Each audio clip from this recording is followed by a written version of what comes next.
We had this fact for you. The defense says, well, this would explain why he, the victim, tried to get away. Didn't want police to be called to this incident over, allegedly, the Gatorade. Does that change your analysis at all if it's about how the victim may have reacted in that minute? Because we do have the video of how these two were going back and forth. It seemed like the victim did not want to hand over his backpack. The defendant is not letting him leave. He is wanting whatever's in that backpack.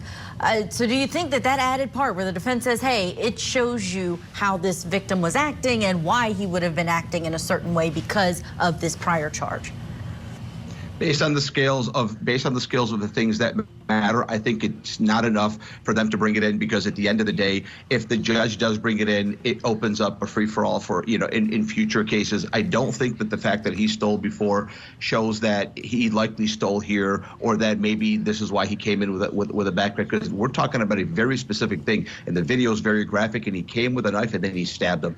So I just don't think that that would be enough, because it would be too prejudicial for the jury, way too prejudicial. If it wasn't prejudicial, if the jury was robots, I think that the judge would let it in. But the jury are human beings. They're going to tend to the inflammatory. They're going to gravitate to the inflammatory. I think it would be too inflammatory based on the fact that, because stealing is a crime of moral turpitude, right?